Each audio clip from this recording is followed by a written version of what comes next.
जय हिंद friends, welcome back to our YouTube channel. Friends, आज के इस वीडियो के अंदर हम लोग बात करेंगे बेसिक से डिग्री ऑफ हार्डनेस। अभी तक हमने बात करी हार्डनेस क्या होती है, कितने टाइप की हार्डनेस होती है, किन किन वजह से हार्डनेस हो सकती है। फिर हमने कुछ यूनिट्स बात करी, कुछ एडवांटेजेस देके, कुछ कंसिक्वेंसेस देके हार्ड वाटर के। आज बात करेंगे हार्डनेस कैलकुलेट करने की पहली step, that is degree of hardness. Hardness को किस फॉर्म में रिप्रेजेंट किया जाता है और क्यों किया जाता है और कैसे कैलकुलेट करते हैं, उसका बेसिक सा इंट्रोडक्शन आपको मिलने वाला है। तो वीडियो को एंड तक जरूर देखें, काफी इंपॉर्टेंट होने वाला है न्यूमेरिकल पर्पज से। ठीक है, तो सबसे पहले अगर बात करें फ्रेंड्स डिग्री ऑफ हार्डनेस, देखो वाटर है, वाटर के अंदर जो हार्डनेस होती है एज ए हमारा कैल्शियम के फॉर्म में प्रेजेंट नहीं होती है, या मैं बोलूं कार्बोनेट के फॉर्म में प्रेजेंट नहीं होती है।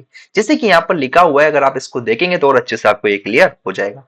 It is hardness of water is never present in form of calcium carbonate. Because सबसे बड़ा रीजन ये है कि मैं आपको प्रीवियस वीडियो से चीख चीख के बोल रहा हूं कि कैल्शियम कार्बोनेट जो है हमारा क्या होता है, इनसोल्यूबल होता है। ठीक है, इनसोल्यूबल होता है। तो ये एक इनसोल्यूबल इन वाटर के अंदर ये होता है। हार्डनेस ऑफ वाटर को हम एक conveniently in terms of equivalent amount, ठीक है, या फिर मैं बोलूं इक्विवेलेंट वेट के टर्म में हम इसको रिप्रेजेंट करते हैं। अब आप बहुत सारे लोग बोलेंगे कि इक्विवेलेंट वेट क्या होता है, तो मेरे ख्याल से ये चीज आपको पता होगी, आपने 11 12 में पढ़ा होगा। तो इक्विवेलेंट वेट को सीधे सीधे हम लोग कैसे कैलकुलेट कर सकते हैं, that is molecular weight divided by valency, या फिर इसको हम लोग एन फैक्टर भी बोलते हैं। ठीक है, अब एन फैक्टर क्या होता है, कैसे कैलकुलेट करेंगे, ये एक क्वेश्चन की मदद से मैं आपको समझाऊंगा। बट फिलहाल आप यहां पर जान लीजिए कि आपसे किसी ने बोला कि इक्विवेलेंट अमाउंट या फिर इक्विवेलेंट वेट क्या होता है, तो सिंपल सी भाषा में उसको जवाब देना है कि इक्विवेलेंट वेट को डिफाइन किया गया है कि रेशियो ऑफ मोलिकुलर वेट और विथ उसकी वैलेंसी या फिर एन फैक्टर। ठीक है, अब मोलिकुलर वेट कैसे निकालते हैं ये मेरे ख्याल से आपको पता होगा। ठीक है, फिर भी मैं आपको एक बार निकाल के बता देता हूं किसका, इट इज CaCO3 का। ठीक है, तो कैल्शियम का आपको मोलिकुलर वेट पता है कितना होता है, 40, प्लस कार्बन का आपको पता है, कार्बन का कितना होता है हमारा 12, फिर ऑक्सीजन का मेरे ख्याल से आपको पता होगा, ऑक्सीजन का हमारा होता है फ्रेंड्स 18, और यहाँ पर 3 ऑक्सीजन है तो इसको करेंगे 3, इन सबको अगर आप जोड़ेंगे तो यहां से आपको देखने को मिलेगा 100। तो कैल्शियम कार्बोनेट का मोलिकुलर वेट कितना आया, वो आया मेरा 100। इसको क्या बोला हमने, मोलिकुलर वेट।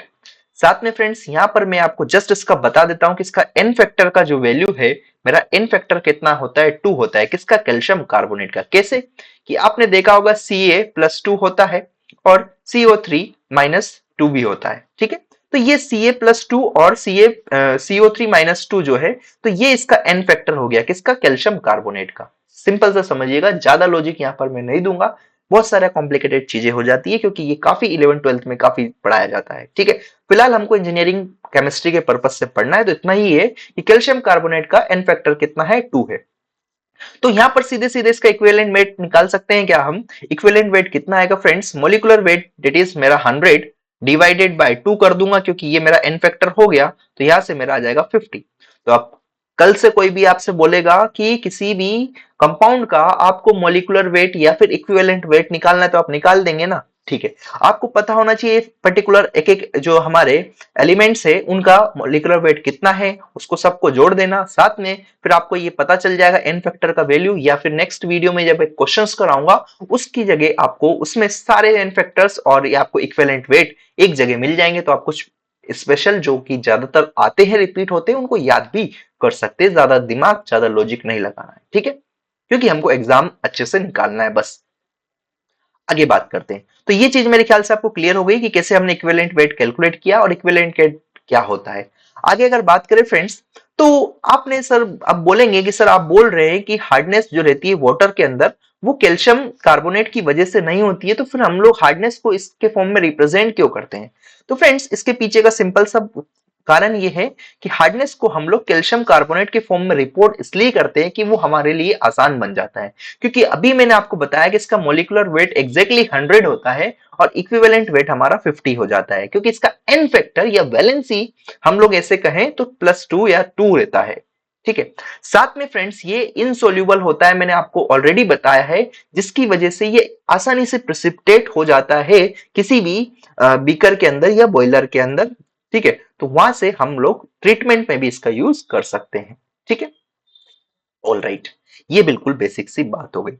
अब हम लोग बात करेंगे क्वेश्चंस की तरफ।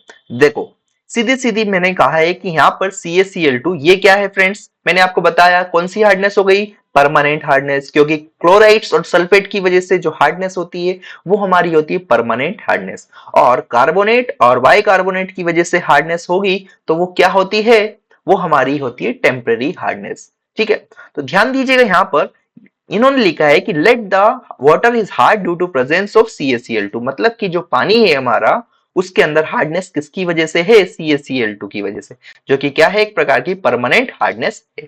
ठीक है, अब देखो यहां पर सीधा सिंपल सा ध्यान रखना है कि soap consuming capacity of this hard water and standard hard water containing CaCl2 can be calculated by following equations. क्या है इक्वेशंस, मैं अभी आपको बताता हूं। देखो सॉरी, तो CaCl2 और CaCO3 इसका मोलिकुलर वेट अगर आप निकालेंगे अब तो वो आएगा 111। कैसे निकालते मैं आपको बता दिया, फिर भी एक बार बता देता हूं कि Ca का कितना होता है 40 होता है, प्लस Cl का कितना होता है फ्रेंड्स, आपको ध्यान में रखना है 35.5 होता है, ये 2 है तो इंटू 2 कर देंगे आप यहाँ पर, तो ये आपका आ जाएगा 111।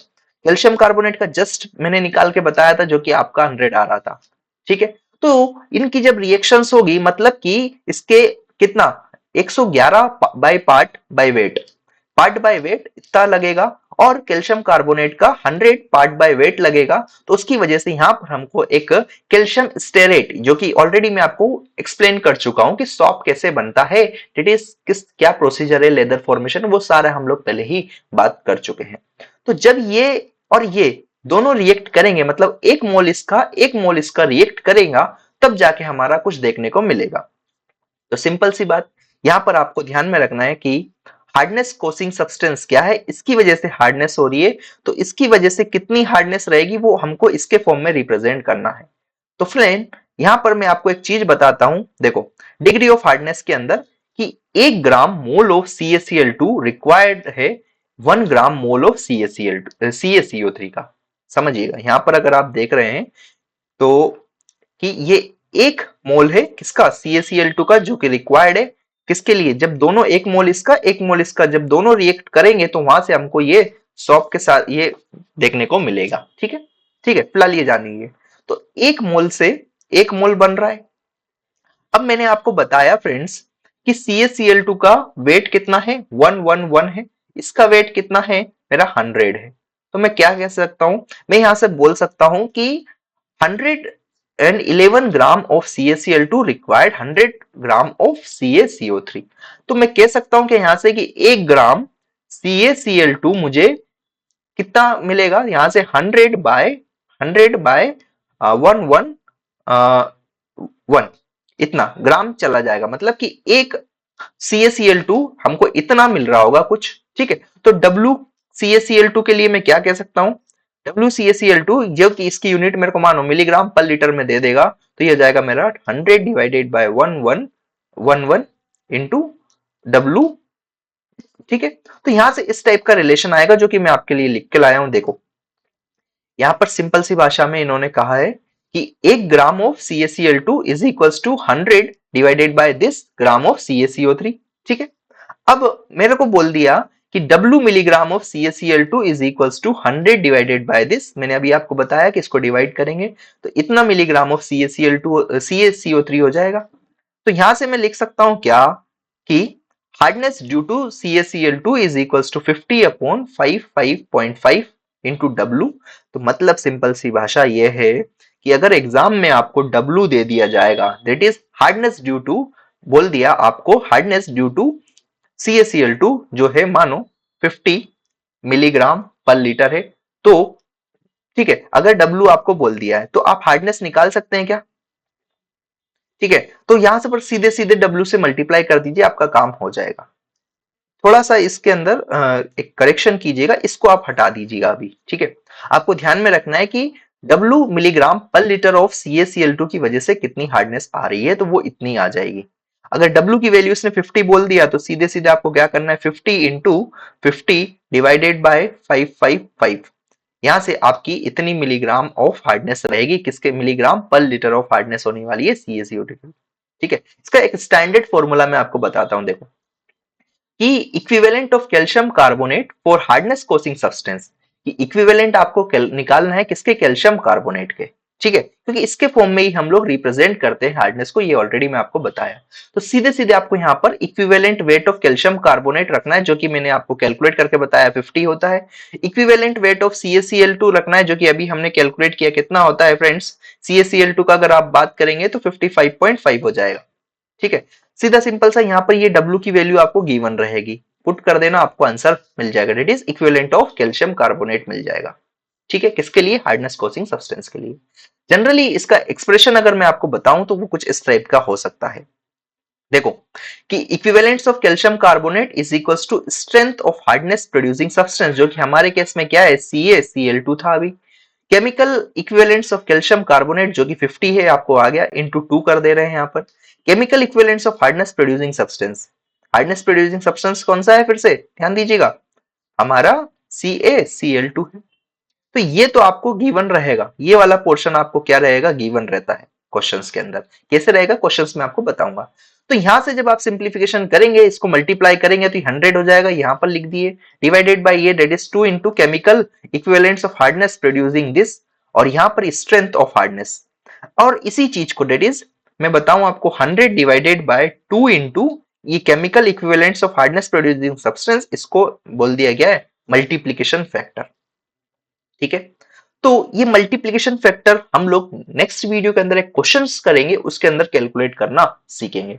तो मेरे ख्याल से यहां से इस एक्सप्रेशन से आपको क्या मिल जाएगा, इक्विवेलेंट्स ऑफ कैल्शियम कार्बोनेट मिल जाएगा। तो फ्रेंड्स, अभी हमने क्या बात करी, आज हमने बात करी सबसे पहले कि जो डिग्री ऑफ हार्डनेस है, या हार्डनेस को हम लोग इक्विवेलेंट्स ऑफ कैल्शियम कार्बोनेट के फॉर्म में रिप्रेजेंट करते हैं, ठीक है, पहली बात।